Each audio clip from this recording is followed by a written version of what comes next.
I didn't understand, man, anything. No, because I didn't understand before because like Daniel Cormier was saying how important was the moment for us, and an amazing moment of his career, two-time two division champion, and then at some point the two division champion invite Brock Lesnar to step in the octagon. I said, what is that? What is that? I'm not understanding what's happening here. But then they did that whole theater, that whole thing, and the press conference. I was watching the press conference. Then I start to understand things. Daniel Cormier was explaining why he invited Brock Lesnar to step in the octagon at that time, and it's all about money, man. He's a smart champion. He wants an easy fight with a lot of money, Brock Lesnar. Oh, I loved it, man. This is the entertainment business, you know. Brock sells, man. All these guys that don't like it is because they're jealous and they don't sell. You know, no one cares about him. So he brings the heat, and that's what we need in the UFC. We need heat. We need draw power, and we need more than just the casual fans. You know, we need to draw to a larger audience, and that's what Brock does. So I loved it, man. It was awesome. I can't wait to see that fight. Yeah, I mean, as far as that goes, man, I feel like that's just a slap in the face to a lot of the heavyweight guys. But it's also, I mean, I've always understood that, though, compared to most people, is this is a business of money. You know, this is a business of promoting and selling. I feel like the heavyweight division is pretty much trash with names and stars, other than Francis Ngannou that totally just threw a fit his last fight, and now his stock is way down. You'll never see another guy from any sport, especially wrestling, come over and have 2-3 fights in the UFC and be a champion. That's never ever going to happen again. Brock Lesnar is a stud. He's an athlete. He's on roids, of course, but at the end of the day, he is an absolute animal and truly one of a kind. Period. To ever be able to do the things that he's done in the sport. I think it's ridiculous. To be honest, like, come on.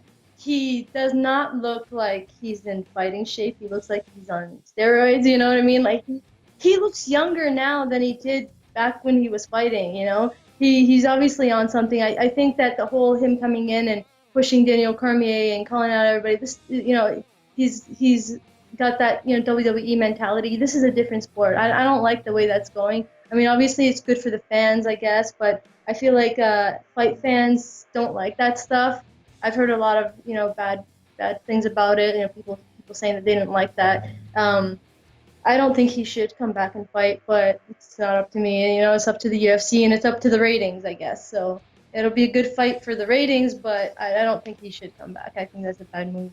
My jaw dropped just by how it went about. I don't mind that DC's fighting Brock Lesnar.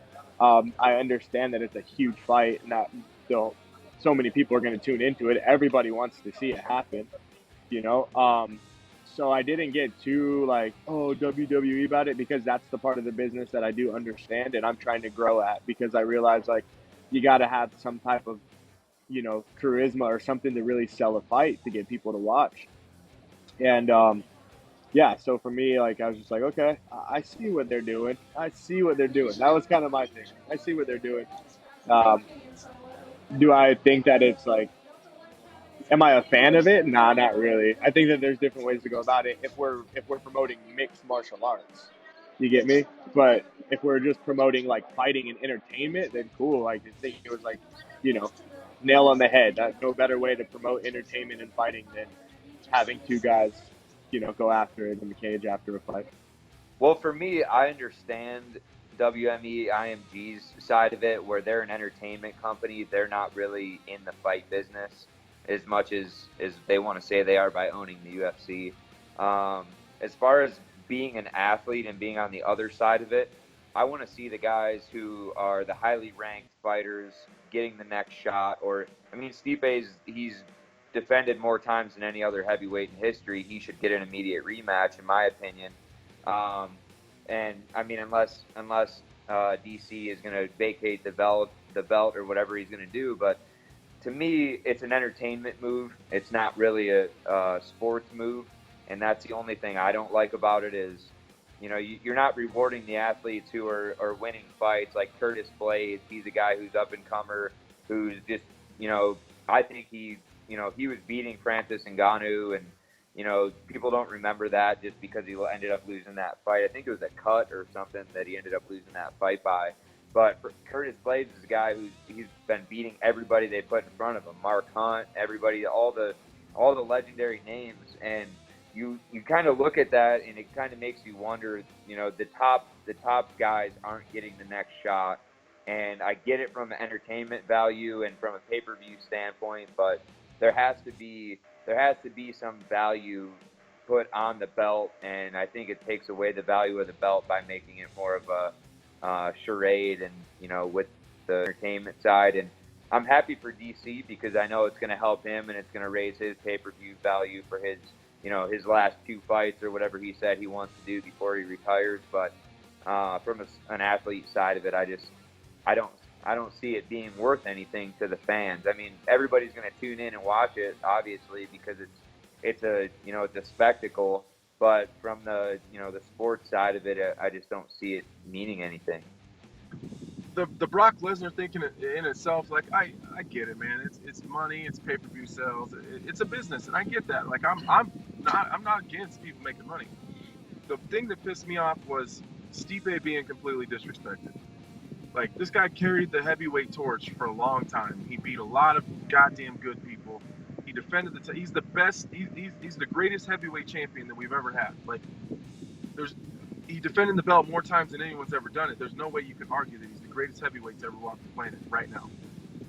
So, you know, for him to not even have the opportunity to you know, what do they say, that they don't normally interview people that just got knocked out? Well, they interviewed DC without a problem. They gave him an opportunity to speak to his fans and let people know he was okay and you know, speak his mind. I think that Stipe deserved an opportunity to let his fans know he's okay, tell people that he's coming back, that he's not done yet, and give him just a couple minutes and give him a little bit of shine for the things that he has done. That bothered me. And then for Brock to stand in there and say, oh, you know, Stipe's trash, and like, come on, dude. Like, have you seen yourself in there before? Like, you were fucking terrible. Like skill-wise, Brock Lesnar is garbage. Like, if you shrink him down to the size of a normal person, he wouldn't make it one round with anybody in the UFC that's in the top 10. He just wouldn't. But he's just a monster human being, and he's athletic, and he's strong, and he's a wrestler. But I mean, his skill set, you ever seen that guy throw a punch? Jesus Christ. One of the ugliest things I've ever seen in my whole life. DC knows that he's going to beat Brock Lesnar's ass, you know, but he's got to pretend like it's going to be a fight.